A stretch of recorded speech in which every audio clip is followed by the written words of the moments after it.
Are equal to 0 मतलब nucleus, उसको आप नोड नहीं मानेंगे और इन्फिनिटी को नोड नहीं मानेंगे। जब कट करेगा कहीं तो उसे नोड मानेंगे। इसमें कितनी नोड आ रही है? एक नोड आ रही है, एक बार कट करा है, राइट। इसमें एक भी नोड नहीं आ रही है, पक्का 1s के लिए होगा उसमें कोई भी, क्योंकि 1s के लिए अगर आप 1 डालेंगे तो वहां पे क्या आ जाएगा, hc अपॉन लैम्डा डैश। और यहां पे उसने बोला है कि इस बार मोमेंटम 1.5 p होना चाहिए, तो 1.5 p whole square upon this will be 2m। So if we divide both of this equation, अगर हम डिवाइड कर दें तो देखिए इक्वेशन क्या बन के आ जाएगी, फ्रीक्वेंसी की जब हम बात करेंगे तो it will B vn upon 2 pi rn। अब देखिए इसी की हेल्प लेते हैं। rn का भी रिलेशन आपको पता होता है, rn इज, हेलो बच्चों, so let's move on to the next topic which is structure of atom. अब इस टॉपिक में जाने से पहले फिर से मैं आपको वही सजेस्ट करूंगा कि जितने भी इसके फॉर्मूलाज इन्वॉल्व होते हैं, like Bohr's theory, D Broglie equation, Heisenberg uncertainty principal, ये सब आपको अच्छे से देखना है। फोटो इलेक्ट्रिक एमिशन, जिससे अक्सर इसमें क्वेश्चंस आते हैं, वो आपको अच्छे से देखना है। देन क्वांटम नंबर्स के बारे में आपको आइडिया होना चाहिए। और एक और पार्ट है जो जनरली लोग इग्नोर कर देते हैं, बट उससे भी क्वेश्चंस आने लगे, विच इज आपका graph of different types of orbital, wave function का graph, and then probability density का, एंड रेडियल प्रोबेबिलिटी डिस्ट्रीब्यूशन के। ये तीनों ग्राफ को आपको आइडिया होना चाहिए, स्पेशली एस ऑर्बिटल के लिए, क्योंकि वो आपका एनसीईआरटी में दिया है। तो ये सारा आपका इंपॉर्टेंट पार्ट हो जाता है स्ट्रक्चर ऑफ एटम का जेई मेंस के लिए। So let us start our discussion with the first question. उससे हमें आइडिया भी लगेगा किस तरह के क्वेश्चन आते हैं। तो देखिए जो मैंने बोला है उन्हीं पर आपको ज्यादातर क्वेश्चंस देखने को मिलेंगे, तो प्लीज जस्ट पे अटेंशन, उन पर जो मैंने बोला है उन पर ध्यान दीजिएगा और याद रखिएगा उन चीजों को। So let us start our discussion. पहला क्वेश्चन दिया हुआ है, if the Thomson model of the atom was correct, then the result of Rutherford's gold foil experiment would have been। तो वो कह रहा है कि आप थॉमसन मॉडल को सही मान लीजिए। थॉमसन मॉडल आपको पता है, प्लम पुडिंग मॉडल या वाटरमेलन मॉडल, जहां पर हम बोलते हैं कि इलेक्ट्रॉन्स आपके एम्बेडेड होते हैं in a matrix of positive charge. Positive charge पूरा फैला होता है एटम में और आपका इलेक्ट्रॉन्स एम्बेडेड होते हैं, बिल्कुल प्लम पुडिंग से जैसे कंपेयर करते हैं, वाटरमेलन से हम कंपेयर करते हैं। सीड्स इलेक्ट्रॉन की तरह हो गए और रेड वाला जो पार्ट हो गया that is positively charge distributed through out an atom. तो अगर वो कह रहा है आप उसको सही मानिए और फिर रदरफोर्ड वाला गोल्ड फॉइल वाला एक्सपेरिमेंट परफॉर्म करिए और उसके बेसिस पर बताइए कि क्या सही होने वाला है। तो देखिए आपको Rutherford model of an atom पता है, वो आप जानते हैं। उन्होंने क्या डिफाइन करा था, उन्होंने कहा था कि मोस्ट ऑफ द जो स्पेस होता है that is empty in case of an atom and most of the mass is concentrated at the center of an atom and it is positively charged, dense mass आपका present होता है centre of the atom पर, right. तो ये तो था Rutherford वाला। अब थॉमसन वाला जैसे मैंने बताया कि उसमें डिस्ट्रीब्यूटेड है थ्रू आउट एन एटम। तो देखते हैं क्या क्या ऑप्शंस दिए। All alpha particles get bounce back by 180 degree. ये तो देखिए इम्पॉसिबल है कि सारे अल्फा पार्टिकल आपके 180 डिग्री से लौट आए। जब हम लोगों ने रदरफोर्ड गोल्ड फॉइल वाला एक्सपेरिमेंट देखा था तो उसमें भी बहुत कम थे, as per the data of NCERT 1 in 20,000 if I am correct, ही ऐसे पार्टिकल थे जो 180 डिग्री से लौटे थे। क्यों? क्योंकि सीधे आपको पता है सेंटर ऑफ एन एटम में आपका डेंस मास प्रेजेंट था विच वाज पॉजिटिवली चार्ज, तो स्ट्रॉन्ग रिपल्शन फेस करा था और 180 डिग्री पे लौटे थे। यहाँ पे तो ऐसा नहीं है, वो पूरे ही एटम में आपने डिस्ट्रीब्यूट करा हुआ है, पॉजिटिव चार्ज को फैला करके रखा हुआ, positively charge positive charge matrix बना के रखी हुई है। तो ये तो नहीं होगा, दिस इज रॉन्ग, तो ये नहीं। अगला देखते हैं, alpha particles are deflected over a wide range of angles. अब यहां पर ऐसा ये हुआ था रदरफोर्ड वाले में, क्यों ऐसा हुआ था? उसमें आपको पता है कि most of the space was vacant, तो जिसमें ज्यादातर जो आपके अल्फा पार्टिकल्स से they were able to cross it. अब यहां पे वो कह रहा है कि alpha particles are deflected over a wide range of angles, मतलब खूब सारे पॉसिबल एंगल्स मिलेंगे, जबकि यहां पर ऐसा नहीं होगा क्योंकि हमने एक तरह से डिस्ट्रीब्यूशन थ्रू आउट जो करा हुआ है वो होमोजीनियस किया हुआ है, पॉजिटिव चार्ज का भी एक तरह से मास का भी डिस्ट्रीब्यूशन। तो आप खुद सोचिए जब वो होमोजीनियस डिस्ट्रीब्यूशन होगा तो वाइड वेरिएशन कैसे आपको मिलेगा? तो ये भी आपका क्या हो गया, गलत हो गया। आगे देखते हैं, all of alpha particles pass through the gold foil without, ये तो बिल्कुल ही गलत है, ऐसा हो ही नहीं सकता। रिपल्शन फेस करेंगे तो स्पीड में कुछ ना कुछ तो फर्क आएगा ही, डिक्रीज तो करेगी, तो इसलिए ये नहीं हो सकता। Alpha particles pass through the gold foil deflect, अब ऑब्वियसली डी ही करेक्ट होगा deflected by small angles with reduced speed. ये सही है, स्पीड कम हो गई, डिफ्लेक्शन स्मॉल एंगल से है क्योंकि चार्ज पूरे में फैला हुआ है। They are able to pass with reduced speed, so this one is the correct option. तो डी आपका यहां पर क्या हो जाता है, सही हो जाता है। अगला क्वेश्चन देखते हैं। आपको असर्शन रीजन है तो बताना है क्या है, एक्सप्लेनेशन है कि नहीं है। तो इन्होंने दिया है फोटो इलेक्ट्रिक इफेक्ट की बात कर रहा है, the electrons are rejected from the metal surface as soon as the beam of light of frequency greater than the threshold frequency strikes the surface। तो आप photoelectric emission जानते ही हैं कि whenever a metal surface is irradiated with the help of light, and light के अंदर अगर जो indivisible packets of energy जिनको हम photons बोलते हैं उनमें अगर sufficient energy है, वही threshold frequency वाली जो बात होती है उससे ज्यादा है, तो फिर वहां फोटो इलेक्ट्रिक एमिशन हम ऑब्जर्व करते हैं। It's an instantaneous effect. ऐसा नहीं होता है कि पहले लाइट पड़ती रहती है फिर कुछ टाइम बाद चालू होता है। अगर सफिशिएंट एनर्जी होती है तुरंत ही आपको देखने को मिलता है। तो उसने कहा है the electrons from as soon as the beam of light greater than strikes the surface. ये ट्रू है, एज सून एज लिख रहा है मतलब स्पॉन्टेनियस है, जैसे ही पढ़ा वैसे ही हुआ, तुरंत हुआ, instantaneously. So this is correct. When the photon of any energy strikes an electron in the atom, transfer of energy from the photon to the electron takes place। ये obviously wrong है। ऐसा नहीं होगा कि कोई भी आपने पैकेट एनर्जी डाली और उसने एब्जॉर्ब करी। हमको पता है कि वो उन एनर्जी को एब्जॉर्ब करेगा जिससे उसका एमिशन हो जाए, बाकी बची हुई एनर्जी जो होगी that changes in the form of what, kinetic energy. तो एनी एनर्जी लिख रहा है तो इसलिए ये क्या हो गया, गलत हो गया। तो दिस इज फॉल्स। तो अगर हम उस हिसाब से देखें तो आपका असर्शन करेक्ट है, आर इज नॉट करेक्ट। तो इसका सही आंसर आपका बी हो जाएगा। तो I hope this is clear. Photo electric emission के ऊपर एक क्वेश्चन था। Next question is the minimum energy that must be possessed by photons to in order to produce the photo electric effect with platinum metal. तो platinum metal, फिर से photo electric effect का question है। Threshold frequency आपको दे दी है, मतलब ये minimum जहां पर आपका फोटो इलेक्ट्रॉन एमिट हो जाएगा, जस्ट एमिट हो जाएगा विद काइनेटिक एनर्जी एज 0। तो हम कैसे, वही आइंस्टीन की इक्वेशन एनर्जी वाली, h nu is equals to h nu naught, ये हो जाएगा प्लस के ई, ये होता था मैक्सिमम काइनेटिक एनर्जी वाला। अब उसने मिनिमम एनर्जी बोली है तो इसको हम क्या डाल देंगे, 0 डाल देंगे। तो एच न्यू, यही जो एनर्जी आपने किसके फॉर्म में दी, फोटॉन्स के फॉर्म में दी, वही एच न्यू है, वही एच न्यू नॉट के इक्वल हो जाएगा। तो ये सिंपल सा क्वेश्चन है, यहाँ पे आपको एच न्यू नॉट ही बेसिकली निकालना है। तो एच की वैल्यू, एनर्जी जो आएगी that will be equal to 6.6 into 10⁻⁻34, this is h. और जो थ्रेशोल्ड फ्रीक्वेंसी है that is given as 1.3 into 10⁻15। तो जूल्स में आंसर दिया हुआ है और जूल सेकंड, और सेकंड हो गया तो आपका जूल्स में आंसर आ जाएगा। इसको लिख लेंगे, ये हो जाएगा minus, if I am correct, ये 19 हो जाएगा। And this will be equal to 6.6 into 1.3 into 10⁻⁻19। तो ये आ गया आपका जूल्स में। अब 6.6 into 1.3, अगर हम 6.6 को अप्रॉक्स 7 भी मान लें, ऑप्शंस देखते हुए मैं कर रहा हूं, 7 into 1.3 तो 9.1, मतलब 9 के आसपास वाला। मैंने तो 7 माना है तो मतलब कम ही होगा, 9 से काफी कम, और वो ज्यादा क्लोज किसके आ रहा है, 8.58 के आ रहा है। तो this is the correct answer. तो सिंपल सा क्वेश्चन था, मिनिमम कितनी एनर्जी चाहिए, थ्रेशोल्ड फ्रीक्वेंसी वाली बात जो कर रहा है, ताकि आपका फोटो इलेक्ट्रिक एमिशन जस्ट हो सके। Next question is p is the momentum of the fastest electron ejected from a metal surface after the irradiation of light having wavelength lambda, then for 1.5 p momentum of the photo electron the wavelength of the light should be.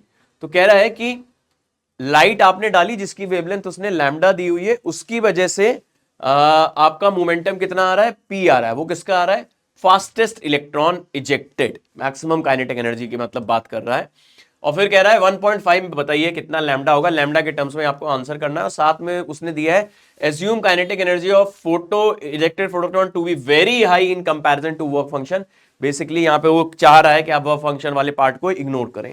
तो फिर से अगर हम equation use करें photo electric emission वाली, h nu is equal to h nu naught, यहाँ पे मैं वर्क फंक्शन भी लिख देता हूं, वर्क फंक्शन भी लिख सकते हैं आप, प्लस आपका आ जाएगा के ई मैक्स। अब कह रहा है ये बहुत ज्यादा है, K E max is very very much greater than what, work function.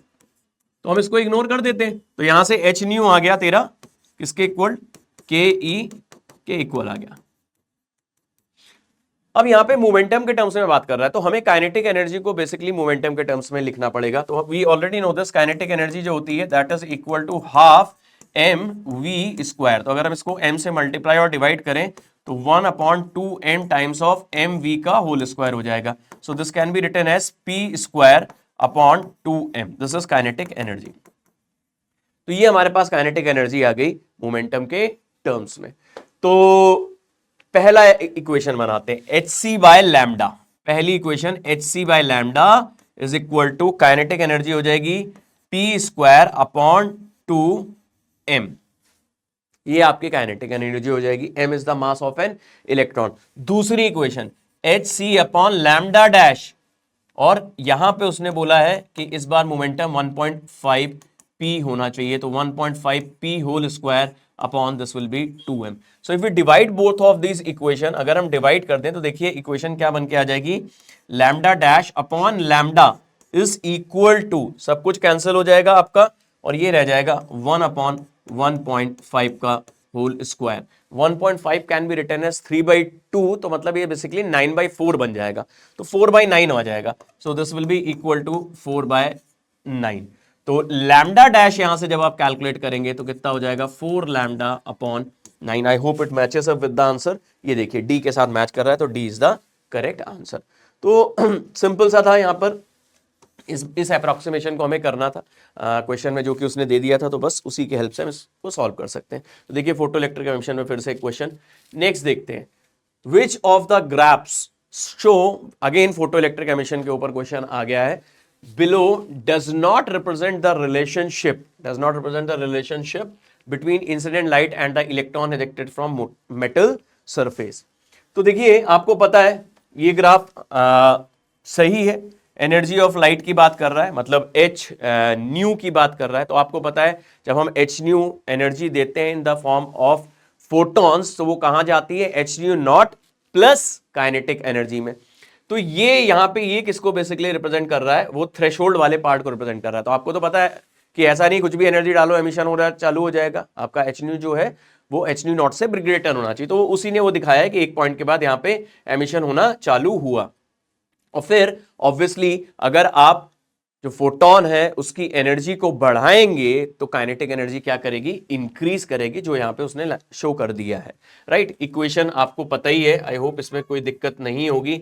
H nu is equals to h nu naught plus k e वाला हो गया max, and if we compare it with this, तो kinetic energy of electron ये रहा Y axis पे, आप देख सकते हो। तो इसको अगर हम इस साइड लेकर के आए के ई मैक्स, तो ये बन जाएगा आपका H new minus H nu not, और ये है वो एनर्जी ऑफ लाइट। यही तो एनर्जी ऑफ लाइट होता है, एच न्यू या एच सी बाई लैम्डा। तो नेगेटिव इंटरसेप्ट, तो देखिए इसमें नेगेटिव इंटरसेप्ट आ रहा है, तो ए एक्चुअली में क्या हो जाएगा, सही है आपका, इसमें कोई दिक्कत नहीं है। नंबर ऑफ इलेक्ट्रॉन्स, तो ये भी सही है। आपको पता है ऐसा नहीं है कि तुरंत ही एमिशन चालू हो जाएगा, आपको क्या करना पड़ेगा, इतनी फ्रीक्वेंसी ऑफ लाइट को आप एनर्जी से कोरिलेट कर सकते हैं, मिनिमम एनर्जी देनी पड़ेगी, वो एनर्जी आपकी क्या होनी चाहिए, एच न्यू नॉट के बराबर होनी चाहिए, तब आपका एमिशन चालू होगा। तो यही वो दिखा रहा है कि इस एनर्जी के बाद एमिशन चालू हुआ। और फिर अगर आप फ्रीक्वेंसी को चेंज करते भी हैं तो नंबर ऑफ फोटो इलेक्ट्रॉन्स पे कोई भी फर्क नहीं पड़ता है। नंबर ऑफ फोटो इलेक्ट्रॉन्स कब इंक्रीज या डिक्रीज करते हैं, on the basis of the intensity of light and not on the basis of the frequency। तो इसलिए यहां पे कुछ फर्क नहीं पड़ रहा, फ्रीक्वेंसी आप बढ़ाते हैं उससे काइनेटिक एनर्जी बढ़ेगी, अभी हमने देखा ही था। तो ये भी सही है, तो ये भी सही है, मतलब ये आंसर नहीं होगा, डज नॉट रिप्रेजेंट की बात हो रही है, टिक मार्क प्लीज आप हटा दीजिएगा यहां से। फिर आते हैं सी पर, काइनेटिक। अब ये देखिए ये बेसिकली यही ग्राफ है, एनर्जी ऑफ लाइट या फ्रीक्वेंसी ऑफ लाइट, ठीक है, इट्स ओके। एच से मल्टीप्लाई कर देंगे तो ये एनर्जी ऑफ लाइट होगी, तो ये ऑब्वियसली गलत है, अभी अभी हमने डिस्कस किया है। तो C is the basically incorrect, so we can say that C is the correct answer for this, क्योंकि इसमें उसने इनकरेक्ट पूछा है। और ये फिर से वही हो गया, काइनेटिक एनर्जी ऑफ इलेक्ट्रॉन, अभी मैंने बोला क्या इंटेंसिटी ऑफ लाइट बढ़ाने बढ़ेगी, बिल्कुल नहीं। इंटेंसिटी ऑफ लाइट बदलने से आपका क्या बढ़ता है, number of photo electrons being emitted per unit time, वो इंक्रीज करते हैं, ना कि kinetic energy of electrons. I hope this one is clear, आप सबको समझ में आ गया होगा। Given below are two statement, statement 1 and statement 2, देखिए क्या क्या दिया हुआ इसमें। According to Bohr models of hydrogen atom, the angular momentum of an electron in a given stationary state is quantized. तो उसने बोला है कि एंगुलर मोमेंटम, हाँ तो हम लोग जानते हैं angular momentum which is m v r is equal to n h upon 2 pi and it is quantised. या तो h अपॉन 2 पाई होगा, या 2h अपॉन 2 पाई होगा, या 3h अपॉन 2 पाई होगा, या 4h अपॉन 2 पाई होगा।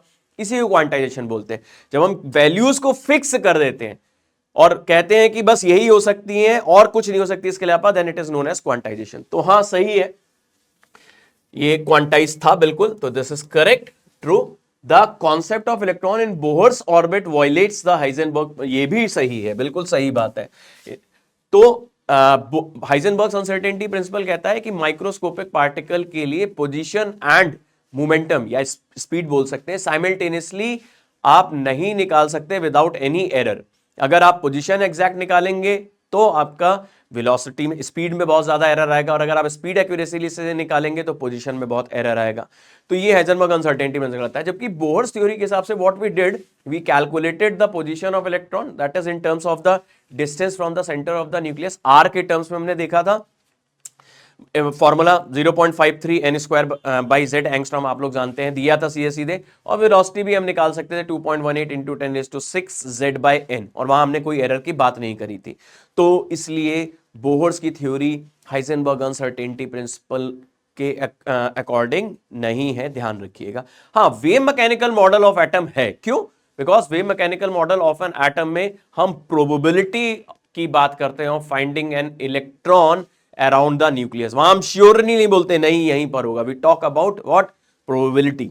तो वो सही है, वहां पे वो फॉलो करता है। तो Bohr's theory is not in accordance with the Heisenberg uncertainty principal. So in this case this is also true, this is also true. तो आपका करेक्ट कौन सा हो जाएगा? 1 एंड स्टेटमेंट 2। तो A is the correct answer, both of them are correct. अगला देखिए if the radius of the first orbit of hydrogen atom is a naught, then de Broglie wavelength of electron in third orbit। तो आपको पता है de Broglie wavelength की बात कर रहा है, wave nature of an electron की बात कर रहा है in n Bohr's orbit, वहां पर डिस्कशन कर रहा है। तो आप ये रिलेशन जानते ही हैं कि जो डिराइव करा जाता है 2 pi r is equal to N lambda. मैं एक बार लिख भी देता हूं कैसे आता है वो। आप इसको यूज करते हैं, m v r is equal to n h upon 2 pi quantisation of angular momentum, और दूसरा यूज करते हैं de Broglie equation, lambda is equal to H upon m v. अब आप खुद देखिए यहां पर, अगर इसको हम थोड़ा सा मैनिपुलेट करें इसको, तो ये क्या बन जाएगा? 2 pi r is equal to n, और ये बन गया एच अपॉन एम वी, और h अपॉन एम बी को हम लैम्डा से रिप्लेस कर सकते हैं डी ब्रोगली इक्वेशन की हेल्प से। तो ये रिलेशन क्या बन जाता है? 2 pi r is equal to N lambda. तो ये रिलेशन आप याद रखिएगा, इंपॉर्टेंट होता है। तो अगर हम फर्स्ट ऑर्बिट ऑफ हाइड्रोजन की बात करें, और आपको यहाँ पे ए नॉट जो दिया है वो रेडियस दिया है, मतलब बोर्स रेडियस हम बोलते हैं। तो फर्स्ट ऑर्बिट के लिए रिलेशन क्या हो जाएगा? एन यहाँ पे प्रिंसिपल क्वांटम नंबर है, तो या आप यहाँ पे बोल सकते हैं कि n आपका शेल के नंबर को रिप्रेजेंट कर रहा है बोर्स थ्योरी में। तो 2 पाई और यहाँ पे आ जाएगा ए नॉट, और ये बन गया आपका n आ जाएगा 1। फर्स्ट ऑर्बिट की बात कर रहा है, ऑर्बिट नंबर हो जाएगा n आपका, तो लैम्डा आपको पता चल गया। अब उसने थर्ड की बात करिए, तो जब हम थर्ड की बात करेंगे तो आपको पता है वो 3 लैम्डा के इक्वल होगा। देखिए ऑब्जर्व करिए, n will be 3 for third orbit, so in that case it is going to be what, 3 times of 2 pi a naught, which we have already calculated, so this will come out as 6 pi a naught। तो इसका correct answer क्या हो जाएगा? सी आ जाएगा। Next देखें, अगला question दिया हुआ है, given below are 2 statement. Statement 1, Bohr's theory accounts for the stability and spectrum of lithium plus ion. बिल्कुल ही बकवास कर रहा है। लिथियम प्लस पहली बात तो सिंगल इलेक्ट्रॉन स्पीशी है नहीं, मल्टी इलेक्ट्रॉन स्पीशी है, तो उसके लिए कहां से बोहर्स थ्योरी लगा दोगे? लिथियम में कितने इलेक्ट्रॉन? हाँ, लिथियम 2+ लिखा होता तो समझ में भी आता। लिथियम में आपके कितने इलेक्ट्रॉन हो जाएंगे? वैसे 3 होते हैं, जब आप उसमें से एक इलेक्ट्रॉन निकाल लेंगे तो लिथियम +1 बनेगा, 2 इलेक्ट्रॉन। तो मल्टी इलेक्ट्रॉन के लिए हम बोहर्स थ्योरी नहीं लगा सकते, तो भाई ये हटाइए, दिस इज फॉल्स, ये करेक्ट इनकरेक्ट हो गया। Bohr's theory was unable to explain the splitting of, ये ट्रू है, ये हम जानते हैं भी, ये ड्रॉबैक भी एक बोहर्स थ्योरी का होता है कि Bohr's was not able to explain the splitting of spectral lines in presence of electric field as well as in presence of magnetic field. तो स्प्लिटिंग ऑफ स्पेक्ट्रल लाइंस जो series हमने बनाई थी ना, लाइमैन सीरीज, बामर सीरीज, वो सब lines क्या कर रही थी, स्प्लिट कर रही थी जब हम उनके स्पेक्ट्रम को स्टडी कर रहे थे in presence of electric field या मैग्नेटिक फील्ड। तो Bohr was not able to explain it कि भाई स्प्लिटिंग क्यों हो रही है, क्योंकि बोहर ने तो सिर्फ प्रिंसिपल एनर्जी लेवल्स की बात करी थी, उसने सब एनर्जी लेवल्स की कोई बात नहीं करी थी जो कि wave mechanical model of atom में की गई है। और ये भी नहीं वहां पे ऑब्वियसली डिफाइन किया गया था कि ऑर्बिटल्स जो होते हैं वो अपनी डीजेनरेसी लूज कर देते हैं, में lose degeneracy in presence of electric field या मैग्नेटिक फील्ड। तो ये ऑब्वियसली खैर उस पर हम नहीं जा रहे हैं, हम क्वेश्चन पे वापस लौटते हैं। तो Bohr's theory was unable to explain, ये ट्रू है। तो in the last choose the most appropriate. तो first one is false, second is true. इसका करेक्ट आंसर क्या हो जाएगा, D is the correct answer. I hope this is clear. Next question की तरफ बढ़ते हैं, आगे देखिए।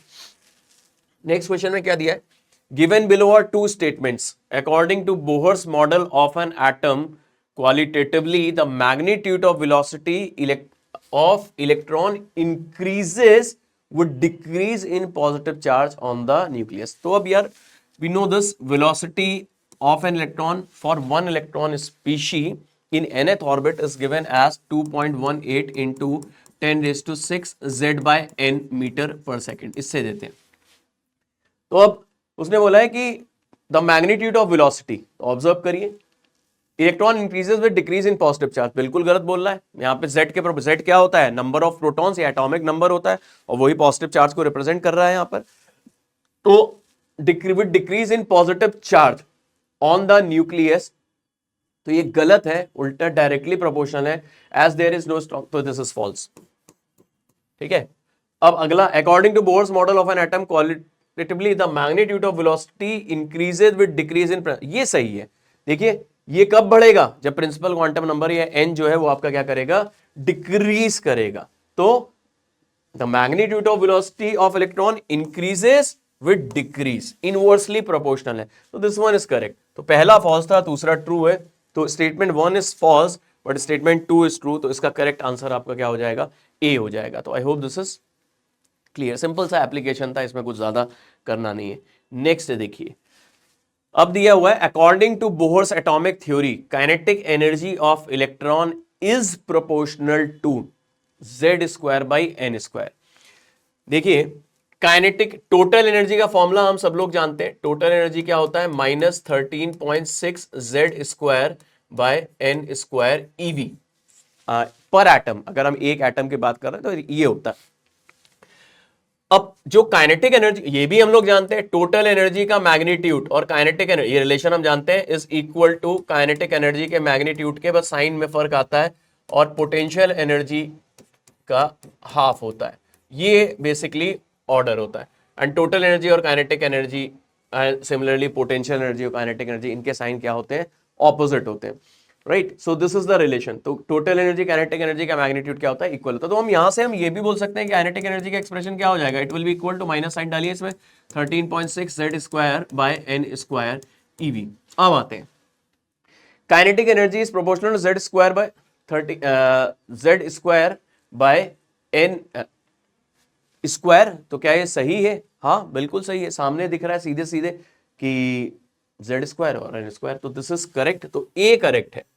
आगे बढ़ते हैं, द वेलोसिटी, क्योंकि ऑप्शन हमें चेक करने पड़ेंगे सारे, the product of velocity of electron and principal quantum number.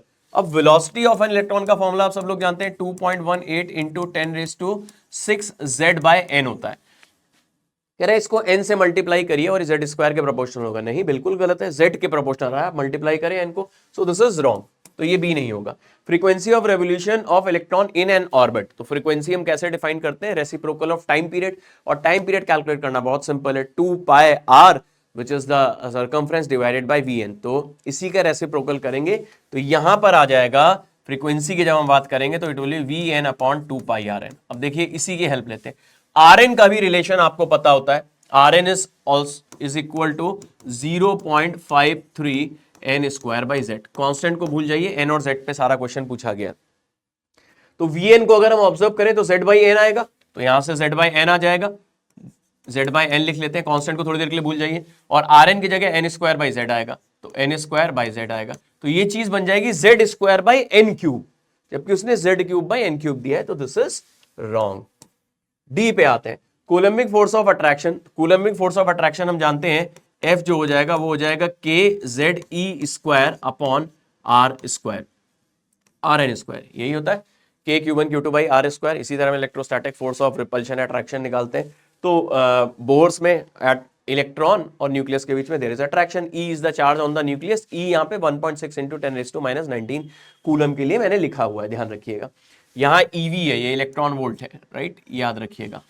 तो ये यहाँ पे अब आपको बताना है कि Z और N, तो E तो कांस्टेंट ही है, अब Z और R, तो Rn अभी ये मैंने देखा, Rn को अगर हम देखें तो n स्क्वायर बाय Z का भी स्क्वायर है, तो ये चीज एक्चुअली में बन जाएगी n की पावर 4 अपॉन Z स्क्वायर, और Z स्क्वायर ऊपर जाएगा तो Z क्यूब हो जाएगा, तो ये बन जाएगा Z क्यूब बाय n की पावर 4। ऐसा हो रहा है इसमें, बिल्कुल हो रहा है, तो D is the correct answer. तो इस वाले केस में सही आंसर आपका हो जाएगा A एंड D।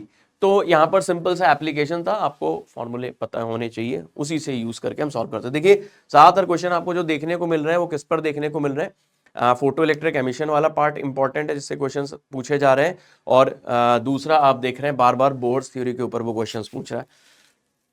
आगे देखते हैं, क्वांटम नंबर्स पे भी आएंगे। For the बामर series in the spectrum of H atom, ये वेव नंबर है और ये फॉर्मूला है, हमें पता है। यहाँ पे बामर सीरीज के लिए n1 की वैल्यू क्या होती है, 2 होती है, बाकी n2 फिर 3 हो जाएगा, 4 हो जाएगा, 5 हो जाएगा। इस तरह हम first line, second line, third line या फोर्थ लाइन की वेवलेंथ निकाल सकते हैं, वेव नंबर निकाल सकते हैं, और वेवलेंथ भी निकाल सकते हैं। कह रहा है mm 1 to 4r, तो कह रहा है as wavelength decreases the lines in the series converge, तो कह रहा है वेवलेंथ जैसे जैसे डिक्रीज होगी, यहां पे देखिए इस बात को समझने की कोशिश करिए। आपको पता होगा कि शुरू में एनर्जी गैप होता है ज्यादा, जैसे जैसे n की वैल्यू बढ़ती जाती है एनर्जी लेवल्स के बीच का एनर्जी गैप क्या डिक्रीज करता रहता है। और आप खुद सोचिए जब n बहुत लार्ज हो जाएगा तो ये लोग तो एक दूसरे को जस्ट ओवरलैप ही करने लग जाएंगे, कंटिन्यूम जैसी सिचुएशन बन जाएगी, इतना कम एनर्जी गैप रह जाएगा। तो उसने यही बोला है कि एज वेवलेंथ डिक्रीजेस, वेवलेंथ जैसे डिक्रीज हो रही, अब मान लीजिए आप ये n इक्वल टू 2 की बात कर रहे हैं, बामर सीरीज की बात कर रहे हैं, तो अब आपका ये हो गया फर्स्ट लाइन 3 से 2 में, ये हो गई सेकंड लाइन, इस तरह थर्ड लाइन, फोर्थ लाइन, और इस तरह मान लीजिए n बढ़ाते जा रहे हैं, ये सब आपकी लाइन से। और वेवलेंथ यहां पे ध्यान रखिएगा, जितना ज्यादा एनर्जी गैप होगा तो जो एनर्जी एमिट हुई है वो रेडिएशन के फॉर्म में एमिट होगी, और उसको हम hc बाई लैम्डा लिख सकते हैं, लैम्डा उसका उतना क्या होगा, कम होगा। तो जितना ज्यादा आपका एनर्जी गैप होने लगेगा लैम्डा उतना कम होगा, जितना एनर्जी गैप कम होगा, राइट, तो obviously hc by lambda, lambda उतना ज्यादा होगा। तो वो बोल रहा है कि बाद में एज वेवलेंथ डिक्रीजेस, यहां पे आपका एनर्जी गैप कम है तो वेवलेंथ यहां पे क्या होगी, अभी बताया इनवर्सली प्रोपोर्शनल है, hc बाई लैम्डा से आप विजुलाइज कर सकते हैं इस तरह, energy is equal to hc by lambda, जो उसने एनर्जी एमिट करी है, तो एनर्जी गैप कम तो लैम्डा आपका ज्यादा। अब वो कह रहा है लैम्डा डिक्रीज हो रहा है, मतलब एनर्जी गैप बढ़ रहा है, तो ये बढ़ता जा रहा है, बढ़ता जा रहा है, ये लैम्डा डिक्रीज हो रहा है, ठीक है। देखिए कंफ्यूज मत होइएगा, ये लैम्डा डिक्रीज हो रहा है, यहाँ पे ये बड़ा हो गया है, तो एनर्जी गैप बढ़ा तो उसने जो एनर्जी एमिट करी वो ज्यादा, और उसको हम इनवर्सली प्रोपोर्शनल टू लैम्डा बोलेंगे, ठीक है, इस तरह विजुलाइज करिए। तो कह रहा है जैसे जैसे वेवलेंथ डिक्रीज होती जाएगी the lines in the series, तो अब खुद सोचिए जो इसकी अगली लाइन होगी बिल्कुल एकदम इसके साथ चिपकी हुई होगी, नहीं चिपकी हुई होगी, क्यों, क्योंकि वहां पे एनर्जी गैप ही इतना कम हो चुका है, और अगली होगी वो चिपकी होगी, तो वही सीरीज क्या करने लगती है, कन्वर्ज करने लगती है। तो this is what he mean to say, तो ये सही है, फिर this is correct. The integer n1, ये भी सही है, लिखा ही हुआ है सामने, बामर सीरीज की आप बात कर रहे हैं तो बामर सीरीज के लिए वो 2 से स्टार्ट होगा। The lines of longest correspond to n2, देखिए फिर वही बात आएगा जो मैंने डिस्कस करा था, यहां पे एनर्जी 3 से 2 में एनर्जी गैप सबसे कम है, वो सबसे कम एनर्जी एमिट करेगा, बट लैम्डा उसका सबसे ज्यादा होगा, तो लॉन्गेस्ट वेवलेंथ होगी, तो ये भी सही है। The ionisation energy of hydrogen can be calculated from wave number of these lines.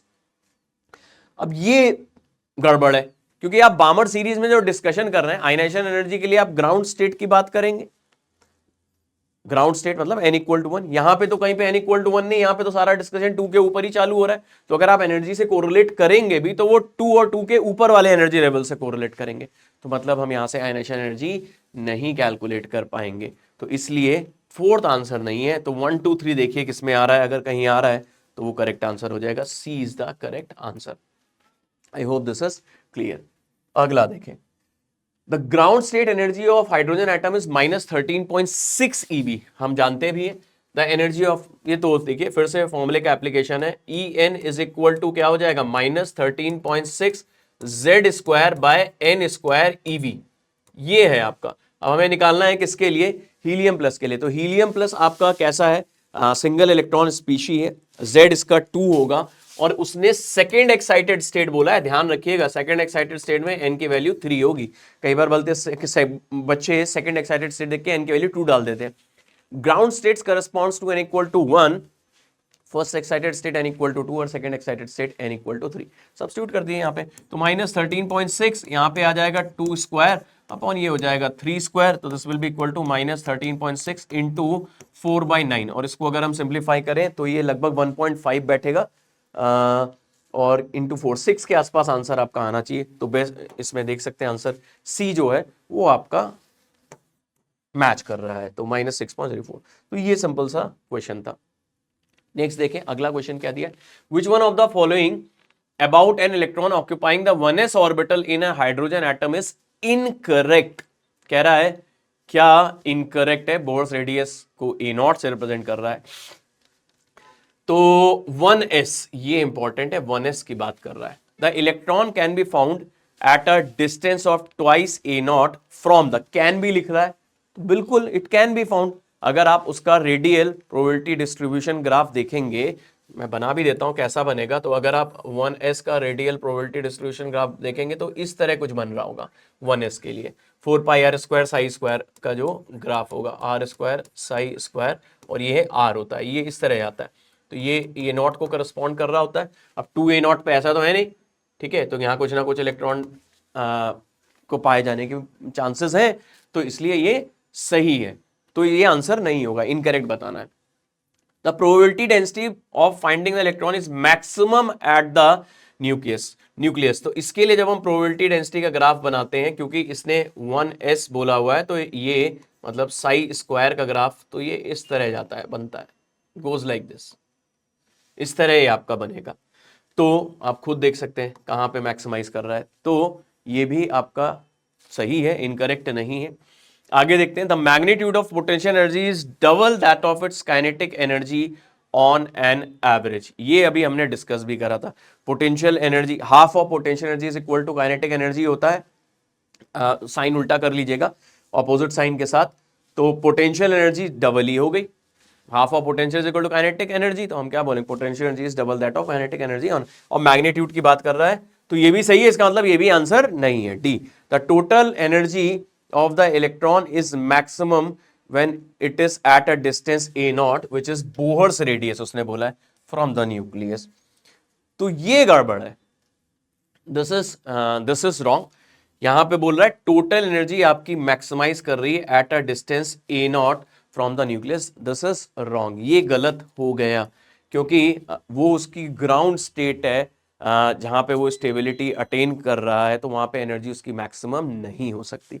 सो ये गलत है, इसीलिए यही आंसर हो जाएगा, क्योंकि उसने आपसे क्या पूछा है इस क्वेश्चन में, इनकरेक्ट पूछा है। So I hope this is clear, ये सबको समझ में आ गया होगा। इसीलिए मैं बोल रहा था ये साई स्क्वायर वाला और 4πr² साई स्क्वायर वाला और साई का ग्राफ आप एस के लिए तो जरूर देख लीजिएगा, because they are given in NCERT, तो जेईई मेन से उनसे क्वेश्चन आएगा, या उसको अपने नोट से रिवाइज करिएगा। Next question, for emission line of atomic hydrogen from I equals to 8 to NF equal to N, the plot of wave number will be, तो एमिशन लाइन स्पेक्ट्रम की बात कर रहा है, तो हम लोग रेडबर्ग फॉर्मूला जैसे लिखते हैं वही लिख देते हैं, तो 1/λ जिसको हम लोग वेव नंबर बोलते हैं, V bar is equal to RH, और यहां पे आ जाएगा Z² टाइम्स ऑफ 1/, इनिशियल ये है 8² - 1/n², ये आपका एक्सप्रेशन बन करके आएगा।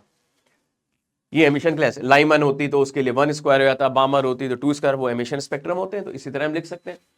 कह रहा है अब ये ग्राफ प्लॉट करना है, तो ये तो बहुत आसान है, 1/s को ओपन कर लीजिए और z की वैल्यू क्या, the plot of for hydrogen, atomic hydrogen बोल रहा है, तो z की वैल्यू जो होगी that will be equal to 1।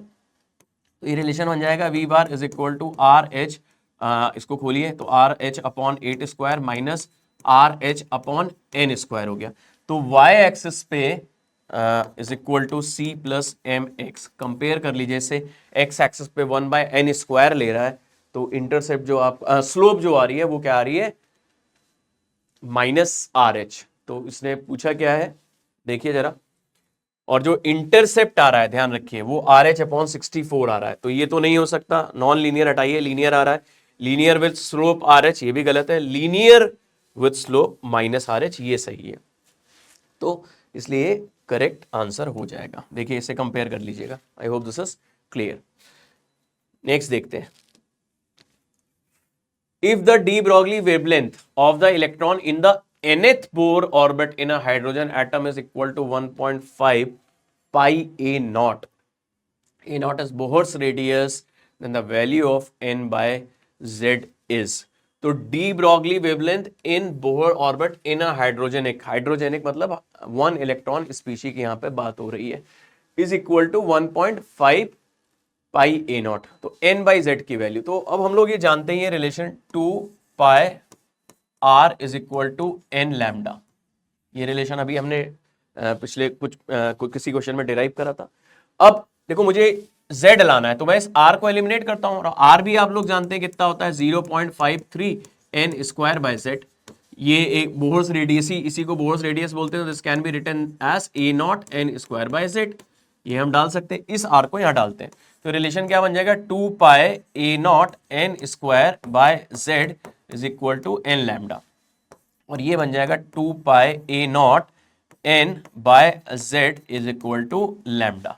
अब उसने n बाय z की वैल्यू बोली है और 1.5 a नॉट उसने डी ब्रॉगली वेवलेंथ मतलब लैम्डा की वैल्यू दी है, तो हम यहाँ पे सब्स्टिट्यूट कर देते हैं, 2 पाई a नॉट और n बाय z हमें कैलकुलेट करना है, लैम्डा उसने खुद ही बोल दिया है 1.5 पाई a नॉट, तो ये कैंसिल हो गया, ये कैंसिल हो गया, ये कैंसिल हो गया, तो n बाय z की वैल्यू जो होगी वो 1.5 अपॉन 2 हो जाएगी, दैट विल बी 0.75। तो d इसका करेक्ट आंसर हो जाएगा विच इज 0.75।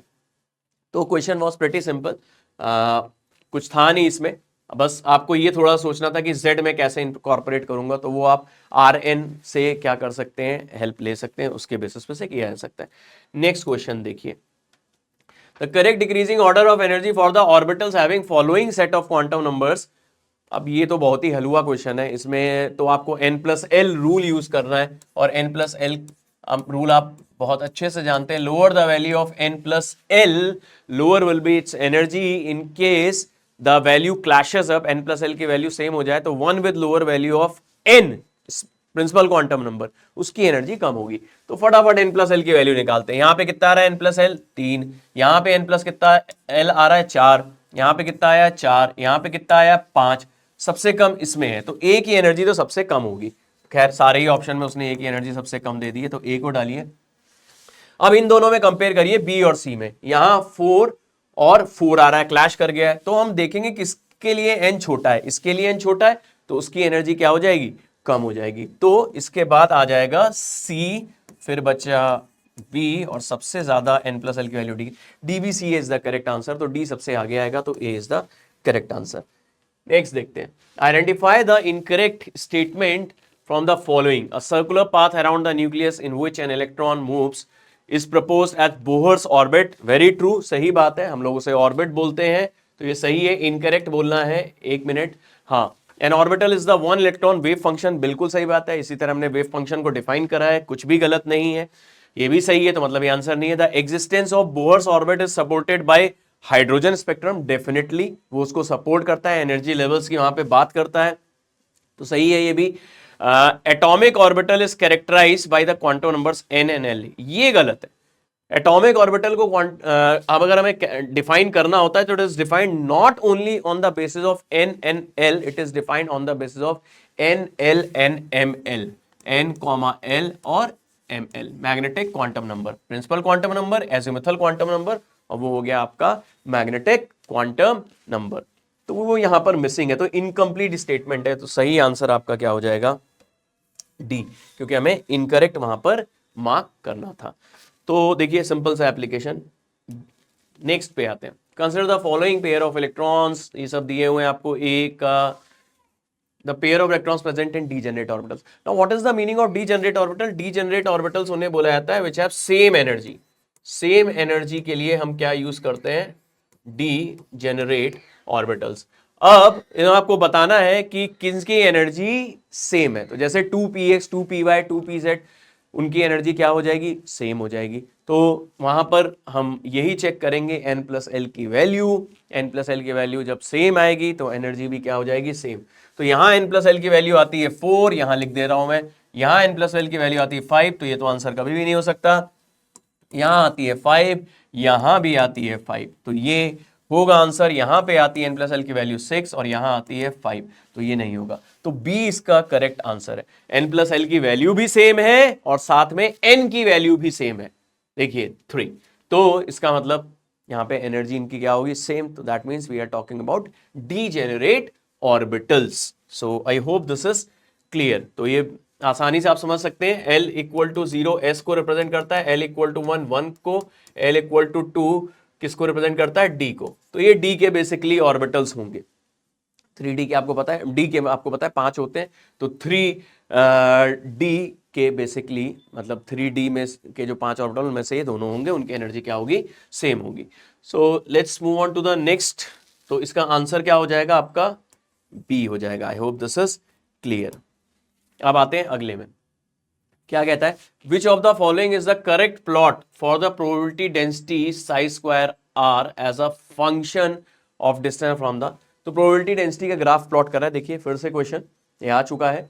तो देखिए ऐसे क्वेश्चन को करने का बहुत सिंपल से ट्रिक होती है।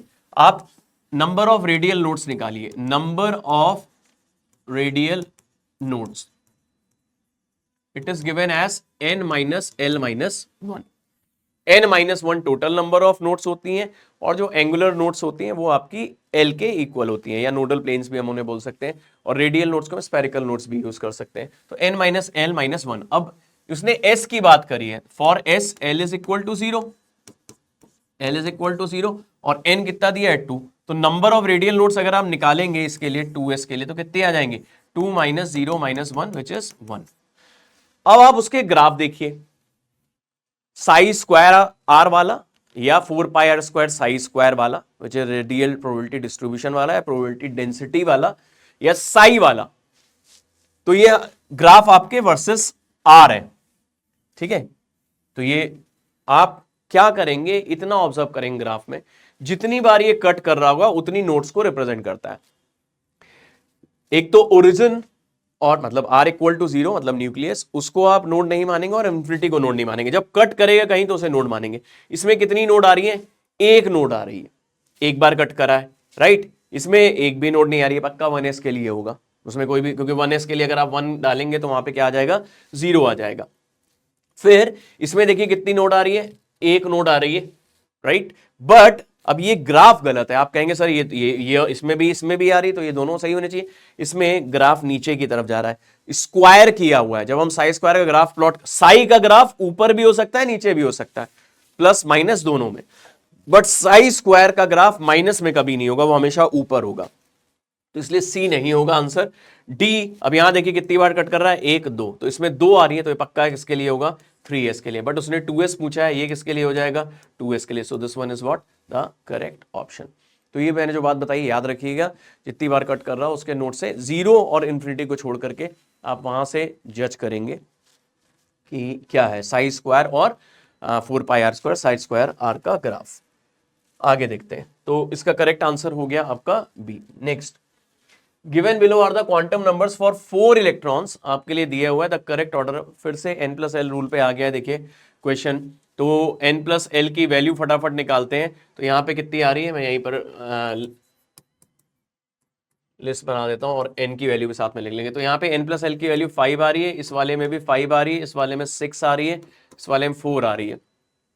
और अगर हम n की वैल्यू देखें तो 3 443। तो n प्लस एल की वैल्यू सबसे कम किस में आ रही है? इसमें आ रही है, क्योंकि इसमें सबसे कम आ रही है n प्लस एल की वैल्यू, तो इसकी एनर्जी जो होगी वो सबसे कम होगी, तो d की एनर्जी सबसे कम हो जाएगी, d will be least.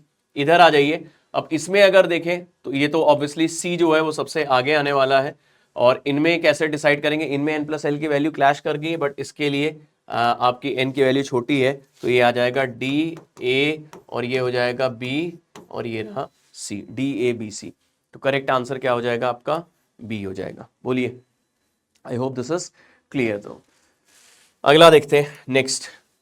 Following figure shows spectrum of an ideal black body at 4 different temperatures. तो अलग अलग टेम्परेचर्स पे उसने ग्राफ बनाया हुआ है। The number of correct statements from the following is.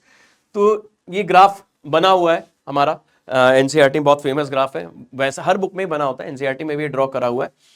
कई बुक्स में वो फ्रीक्वेंसी का ग्राफ प्लॉट करते हैं, तो उसमें क्या होता है कि जैसे जैसे टेम्परेचर हाई होता है, फ्रीक्वेंसी मैक्स जो होती है वो भी क्या होती है? हाई होती चली जाती है। उसमें ग्राफ यहां पे जैसे लैम्डा का ग्राफ बना है, तो लैम्डा और फ्रीक्वेंसी इनवर्सली प्रोपोर्शनल है, तो लैम्डा मैक्स छोटा होता चला जाएगा। तो जितना लैम्डा मैक्स कम होगा उसका टेम्परेचर उतना ज्यादा होगा। तो देखिए, इसमें लैम्डा मैक्स इधर लाई कर रहा है, इसमें लैम्डा मैक्स इधर लाई कर रहा है, इसमें लैम्डा मैक्स इधर लाई कर रहा है। तो यहां पर एक्चुअली में T1 greater than T2 greater than T3 greater than T4 होगा।